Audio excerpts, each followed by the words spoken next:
कितना बदल गया है कि आपके बीच में बैठ करके और आपकी बात सुनी जा रही है। यही देश हमारा बदल रहा है। आदरणीय प्रधानमंत्री नरेंद्र मोदी जी ने और हमारे मुख्यमंत्री योगी आदित्यनाथ जी ने कैसी व्यवस्था की। कभी आपके गोष्ठियों में मंत्री आते थे? नहीं आते। नीति तय करने का काम सरकार करती है। पिछले 8 सालों में उत्तर प्रदेश का जो हमारा खाद्यान्न उत्पादन बढ़ा है, हम लोगों ने शुरू किया था 543 लाख मेट्रिक टन का। जब हम आए थे मार्च महीने में तो 543 लाख मेट्रिक टन का 2016-17 का उत्पादन था। आज वो बढ़कर के 725 लाख मेट्रिक टन हुआ। और ये हमारा विज्ञान, हमारा अनुसंधान, किसानों का परिश्रम और जानवरों के चरने के बावजूद भी सभी क्षेत्रों में हमारा उत्पादन बहुत तेजी से बढ़ा है, चाहे वो गन्ना हो या खाद्यान्न हो, दलहन हो या तिलहन हो। जो आपको 600 मेट्रिक टन से भी कम जो है प्रति हेक्टेयर गन्ना होता था, आज इसी शाहजहांपुर ने ऐसे वैरायटी को आपके बीच में भेजा जिसकी वजह से आपका प्रति हेक्टेयर गन्ने का उत्पादन 828 कुंटल है। यानी 200 से 250 कुंटल सिर्फ 8 साल के भीतर आपका गन्ने का उत्पादन बढ़ा है। जो उत्तर प्रदेश में गन्ने की इकॉनमी जब हाँप रही थी समाजवादी पार्टी की सरकार, तो 1 साल के भीतर 17-18 हजार रुपए का गन्ना का कुल कीमत पहुंची थी। आज योगी आदित्यनाथ जी की सरकार के जमाने में हम 121 चीनी मिलें चला रहे हैं, वो 111 चला रहे हैं। 10 चीनी मिलों को हम लोगों ने रिवाइव किया है।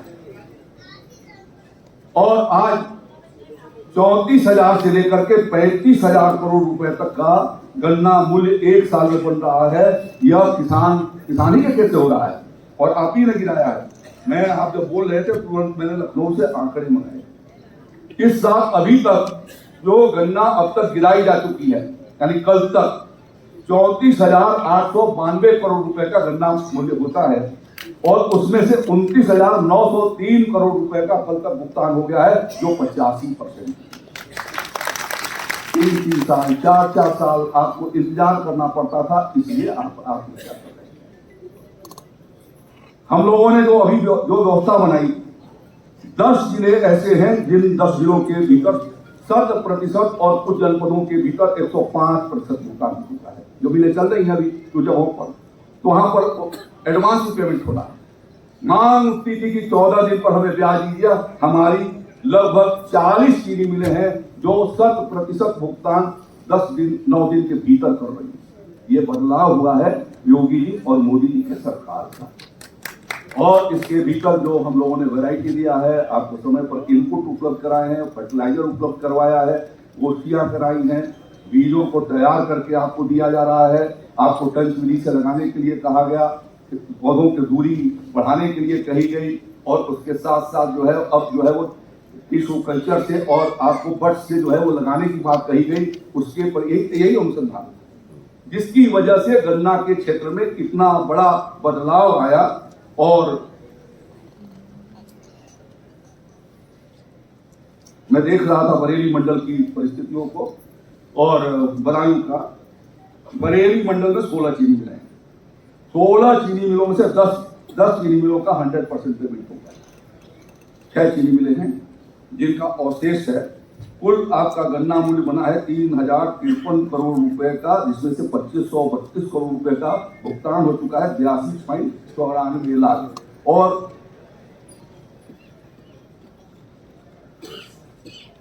उनका जो मुरादाबाद मंडल है उनका भी भुगतान, संभल का 99%, रामपुर का 93%, मुरादाबाद का 86.59%, अमरोहा जिले का 91.33%, बिजनौर का 91.66%। अब आप समझिए कि यदि ये रिव्यू नहीं किया जाता सरकार के स्तर से तो ये भुगतान संभव नहीं था। हम कोशिश कर रहे हैं कि आपके यहाँ की भी समस्याओं का समाधान निकाला जाए और आपके जनपद में तो योगी जी की सरकार एक नई चीनी इसलिए बनाने जा रही है विकल्प के आधार पर कि जिससे कि ये झंझट जो 2 चीनी मिलों से है हमें फुर्सत मिल जाए और हम किसान को उधर को डाइवर्ट कर दें। आदरणीय हमारे पशुपालन मंत्री जी ने उसके लिए काफी प्रयास किया और गन्ना मंत्री जी ने, जिसकी वजह से ये संभव हो पाया। मैं आपके बीच में खड़ा हूं। पिछले साल जो हमारा खरीफ की का जो उत्पादन था वो 230 लाख मेट्रिक टन हुआ है, 230,56,000 मेट्रिक टन। 2025 यानी 24-25 जो पिछला साल का गुजरा है उसमें हम लोगों ने 25,256,98,000 मेट्रिक टन हम लोगों ने उत्पादन बढ़ाया।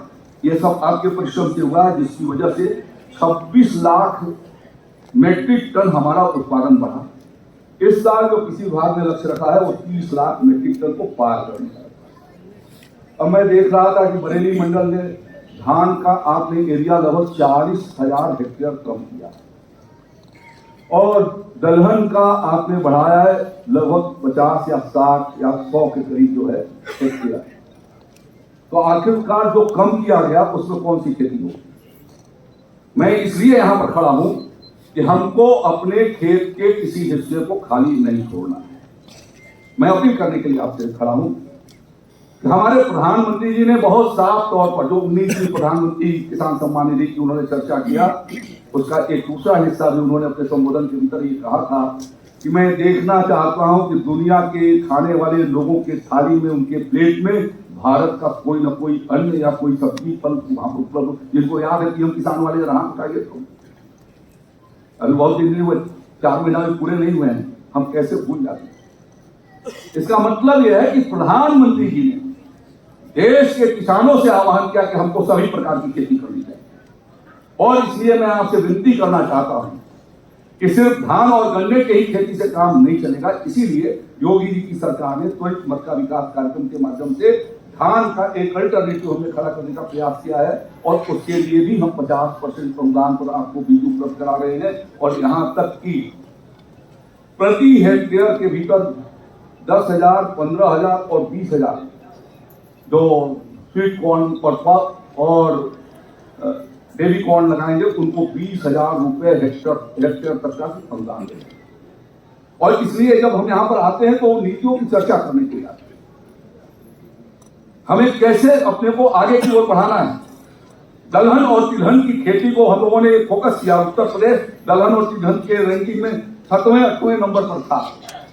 योगी जी की सरकार ने प्रयास किया, हम लोगों ने कहा कि किसान भाइयों को प्रैक्टिस के लिए हम निःशुल्क मिनी किट उपलब्ध कराते हैं और उसका परिणाम ये हुआ है कि पिछले सालों के भीतर जो हम आए थे 2016-17 के भीतर, तो उस समय हमारा जो दलहन का उत्पादन था, दलहन के उत्पादन में हमने 48.56% की वृद्धि किया है। 27 लाख मेट्रिक टन होता था, 33,000 मेट्रिक टन दाल आज उत्तर प्रदेश में पैदा हो रहा है। सरसों की पैदावार 12 लाख, 12.5 लाख मेट्रिक टन के करीब थी। पिछले साल जो अभी 2024-25 के आंकड़े आए हैं उसके हिसाब से हम लोगों ने लगभग 29 लाख, 12 लाख था, 29 लाख का मतलब 136% इंक्रीज जो है वो तिलहन के ऊपर। हम विकसित भारत की ओर जा रहे हैं और विकसित भारत के लिए जाने के लिए हमको विकसित कृषि भी करनी पड़ेगी। यदि विकसित खेती नहीं होगी तो विकसित भारत का संकल्प जो है अधूरा रह जाएगा। और इसलिए हमारी भूमिका क्या है, किसान के नाते हमारी ये भूमिका है कि हमको अपने खेती को विभिन्न प्रकार के अन्नों से और साग सब्जियों और फलों से उसको युक्त करके और हमको पूरे देश का पेट भरना है। और इस बात को ध्यान में रखते हुए कि मार्केट का भी ध्यान रखना, हमारे सामान जो हम पैदा कर रहे हैं उसकी खपत कैसे होगी और कहां पर होगी। क्योंकि यदि हम गुणवत्तापूर्ण उत्पादन नहीं करेंगे तो हम कितना भी पैदा कर देंगे हमारा माल जाएगा नहीं। कई बार हमारा बासमती चावल विदेश को जाता है और वहां से लाट वापस इसलिए हो जाता है कि उसमें पेस्टिसाइड और रासायनिक तत्व ज्यादा है। और किसान को जागरूक होना होगा कि यदि आप चाहते हैं कि अच्छी कीमत मिले तो हमको पेस्टिसाइड को और रासायनिक खाद को कम करना होगा और प्राकृतिक और जैविक खादों की ओर आगे बढ़ना होगा। इसलिए प्राकृतिक मिशन के नाम से प्राकृतिक खेती का पूरा देश भर के भीतर अभियान चलाया जा रहा है, जिसके बारे में चर्चा हमारे किसान भाइयों ने भी किया है और हमारे अधिकारियों ने भी किया। अब इसको मैं समेट रहा हूं इसलिए कि अब इस समय वक्त बहुत सीमित हो गया है। मैं एमएसपी पर आना चाहता हूं कि न्यूनतम समर्थन मूल्य। मोदी जी की सरकार और योगी जी की सरकार चाहती है कि किसान जो मेहनत करता है खेतों पर हम उसकी खरीद करेंगे और खरीद जो है वो 1.5 गुना से 2 गुना कीमतों पर करेंगे। मैं आपके माध्यम से धन्यवाद देना चाहता हूं प्रधानमंत्री जी को कि इस साल जो है उन्होंने एसएपी जो गन्ने की थी उसकी कीमतों को बढ़ाने का फैसला किया। इसलिए आप में से किसी ने चर्चा नहीं किया, लेकिन पिछले साल जो आपका गन्ने का दाम था अब की बार वो दाम बढ़ जाने वाला है और भारत सरकार की कैबिनेट ने 15 रुपए प्रति क्विंटल बढ़ाने का फैसला तो कर चुकी है। दूसरा, जो इस समय खरीफ का जो वक्त है इसके बारे में बताना चाहता हूं कि जब 2013-14 में मोदी जी की सरकार थी तो जो धान की चर्चा, आपके यहाँ बहुत धान की बहुत खेती होती है, धान में भी मैं कहना चाहता था कि आपका प्रोडक्टिविटी में बहुत बड़ा अंतर है। थोड़ा कमिश्नर साहब और जो सीडीओ साहब जिले के हैं वो दोनों जगहों पर इस बात का ध्यान देंगे कि आपका शाहजहांपुर के भीतर 33.59 कुंटल प्रति हेक्टेयर आपकी प्रोडक्टिविटी और पीलीभीत में 33.48 है। बदायूं और बरेली के भीतर सीधे घट करके वो 5 से 6 कुंटल घट जाती है। आखिरकार वहां का किसान क्या उपाय करता है जिसकी वजह से ये प्रोडक्टिविटी ज्यादा है? आपके यहाँ इन 2 जिलों के भीतर 3 जिलों के भीतर कम है, तो उसके कारण क्या है? उन कारण का निवारण हमको करना चाहिए। इस गोष्ठी के बारे में आपसे अपील करना चाहता हूँ। जो सीडीओ साहबान है उस बात को जरा ध्यान रखेंगे कि इसको कैसे हम पूरा उसको करा सकते हैं। और यही स्थिति मक्का के भीतर बाकी जिलों में आपने बताया है कि बरेली बदायूं में 26 कुंटल 71 किलो की और 26 कुंटल 4 किलो की उत्पादकता है, लेकिन शाहजहांपुर के भीतर वो घट करके 13.81 हो जाती है। इसका कारण क्या है?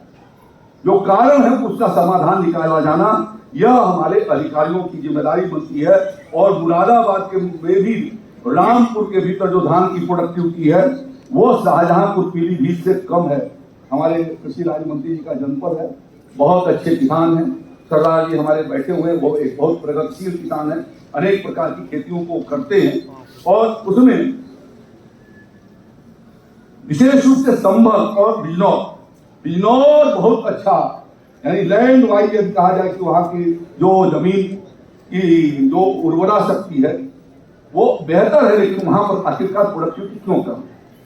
यद्यपि वहां के किसान जागरूक हैं, तो मैं ये चाहूंगा कि एक बार वहां पर इस बात को आप सब ध्यान रखेंगे जिससे उस अंतराल को दूर किया जा सके। मैं कह रहा था एमएसपी के ऊपर 1310 रुपए थी, मोदी जी की सरकार ने बढ़ा करके उसको 2300 रुपया किया, 990 रुपया कुंटल तो धान की कीमत बढ़ाई है पिछले 10 साल।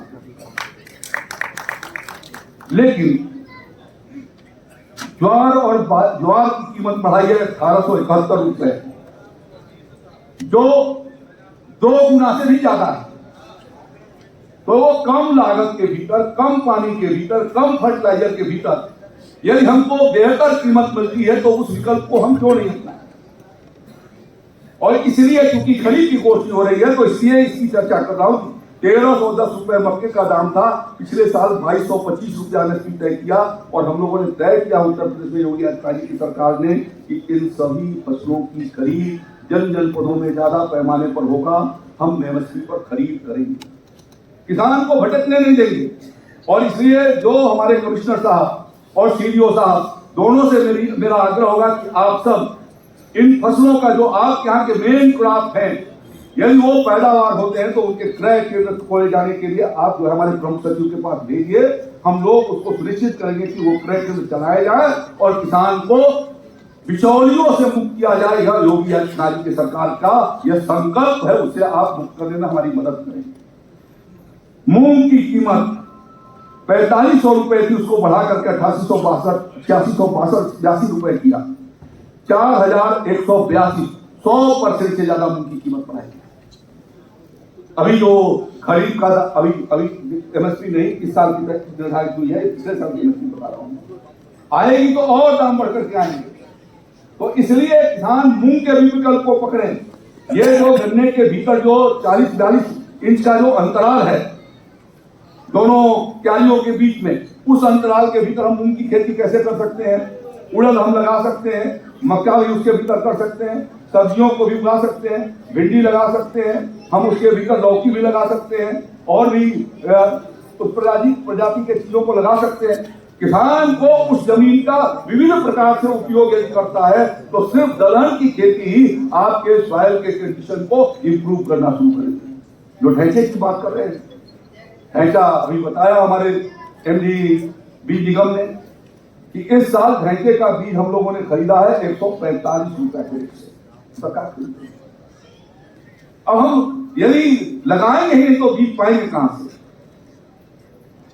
और इसलिए बीज निगम ने आपके सामने योजना रखा है, और बीज निगम यदि आप खरीदते हैं तो 70 रुपए किलो के हिसाब से बीज निगम यानी 7,000 रुपए कुंटल के हिसाब से हम आपका ढांचे का बीज देने के लिए तैयार हैं। बीज निगम क्रेडिट चलाएगा, आप ढांचा बीज लगाइए, बीज पैदा करिए, हम खरीद लेंगे। हम लोगों ने ये व्यवस्था किया है इनपुट के दृष्टि से कि सर सारी परिस्थितियों के बावजूद भी बरेली में 220 कुंटल, बदायूं में 200 कुंटल, शाहजहांपुर में 200 कुंटल, पीलीभीत में 90 कुंटल, मुरादाबाद में 200 कुंटल, बिजनौर में 300 कुंटल, रामपुर में 200 कुंटल, अमरोहा में 240 कुंटल, संभल में 200 कुंटल बीज हमारा ढांचे का उपलब्ध है। आप किसान भाई वहां से लीजिए, उसको भी एक्सपोर्ट कर दिया है हमने। तो भले ही खरीदा है 145 के रेट से, हम आपको 50% अनुदान पर एक्सपोर्ट सब्सिडी हम आपको उपलब्ध कराए हैं, जो आपको मिल जाएगा वो 58 रुपए के हिसाब से। 116 रुपए 85 पैसे के हिसाब से आया है, 58 रुपए में आपको मिल जाएगा। इसी प्रकार से जिप्सम भी सभी जिलों के भीतर हम लोगों ने उपलब्ध कराया है। अभी चर्चा कोई कर रहा था और हमारे कमिश्नर साहब ने बड़ी बृहद रिपोर्ट दिया है कि कैसे सॉइल कंडीशन को इम्प्रूव किया जाए। ये ढांचे का बीज और जिप्सम और दलहन की खेती यही उसको इम्प्रूव करेगी। जितना आप दलहन की खेती करेंगे उतना आपके खेत का नाइट्रोजन बढ़ेगा, यूरिया की खपत कम होगी। ये साइंटिफिक तरीके से ये है, और इसीलिए भारत सरकार ने ये पहल किया है कि अब की बार विकसित भारत को पूरा किए जाने के लिए विकसित कृषि का एक हम बृहद अभियान चलाएंगे। और आप में से सभी लोगों से मैं आग्रह करना चाहता हूं, जो किसान हैं उनसे भी, जो अधिकारी हैं उनसे भी, हम लोगों ने ये तय किया है कि 29 मई से लेकर के और 12 जून तक के बृहद एक अभियान चलेगा, विकसित कृषि संकल्प अभियान 2025। हम लोगों ने एक टीम बनाई है, जितने आईसीआर के उत्तर प्रदेश के संस्थान है उनको, कृषि विज्ञान केंद्र के सारे हमारे वैज्ञानिक, जो कृषि विभाग, पशुपालन विभाग, उद्यान विभाग, गन्ना विभाग, इन सारे के जो साइंटिस्ट और कर्मचारी है वो सब उस कार्यक्रम से निकल रही है। और 29 तारीख से ये अभियान शुरू होगा, और इसके लिए हर जिले के ऊपर तैयारी हो गई है। हमारे रीजनल डायरेक्टर एक उसके नोडल अधिकारी हैं, और जो डिप्टी डायरेक्टर एग्रीकल्चर है वो जिले का नोडल अधिकारी है। लेकिन जिला अधिकारी और सीडीओ साहब मिलकर के वो प्लेसेस तय किए जा रहे हैं। हम लोगों ने ये तय किया है कि जो हमारी पैक सोसाइटियां, साधन सहकारी समितियां हमारी राज्य के भीतर 8,135 के करीब हैं। 831 न्याय पंचायत, तो हर न्याय पंचायत के भीतर यानी 8-10 गांव के भीतर यह मिल करके गोष्ठी होगी, जिसके भी एक दिन के भीतर जो टीम बन रही है, एक दिन में वो टीम जो है वो 3 दिन काम करेगी। तीन कार्यक्रम एक दिन में करेगी। एक जगह सुबह 8 साढ़े 8 बजे से, दूसरी जगह 11:30 बजे से, तीसरी जगह 3-3:30 बजे से। ऐसे वो टाइमिंग उसकी सेट करेंगे जिससे एक टीम 3 जगहों पर जा सके, और एक ग्रुप के भीतर कम से कम 5 से 6 साइंटिस्ट होंगे। जो इन प्रकार की चर्चा, ये सारी चर्चाएं जो किसान को करना चाहिए, जो हमने नए प्रयोग किए हैं, जो अच्छी वैरायटियां आई हैं, किन किन चीजों की अच्छी वैरायटियां आई हैं, क्लाइमेटिक जोन के हिसाब से कौन सी फसल हमको लगानी चाहिए, रोग प्रतिरोधी कौन सी है, जलवायु परिवर्तन का जो इम्पैक्ट हो रहा है उसके वजह से जहां पर नुकसान हो रहा है उसका विकल्प किस प्रकार का है, इन सारे चीजों पर वहां पर चर्चा होनी है। और जो उन्होंने अपने लैब टू लैंड, प्रधानमंत्री जी बार बार कहते रहे हैं कि जो लैब में शोध हो रहा है वो किसान के खेत पर जाना चाहिए। यदि हमने ये कर दिया तो अभी उत्तर प्रदेश के पास जो पोटेंशियल है, जो आज हमारा प्रोडक्शन है, उस प्रोडक्शन को हम अगले 2-2.5 साल 3 साल के भीतर हम इसको 2 गुना पहुंचा सकते हैं। सभी क्षेत्रों में हम पहुंचा सकते हैं। तमिलनाडु के भीतर जो वहां पर अभी हमें बता रहे थे वित्त मंत्री जी आज कि शाहजहांपुर के भीतर एक किसान ने 2200 कुंटल प्रति हेक्टेयर गन्ना पैदा किया, 2600 कुंटल, तो नाम भी उनका बता रहे हैं। तमिलनाडु के भीतर रिकवरी भी ज्यादा है और उनकी प्रोडक्टिविटी भी ज्यादा है। हम चाहते हैं कि उत्तर प्रदेश हर क्षेत्र के भीतर, चाहे वो गन्ना हो या सब्जियों का उत्पादन हो, फलों का उत्पादन हो, खाद्यान्न उत्पादन हो, दलहन है, तिलहन है, सबको मिलाकर हम लोग खेती के मामले में देश के भीतर विकसित भारत का लक्ष्य पूरा करने के लिए उत्तर प्रदेश जो है वो देश को आत्मनिर्भर बनाएगा, खुद भी आत्मनिर्भर बनेगा और देश को भी आत्मनिर्भर बनाएगा।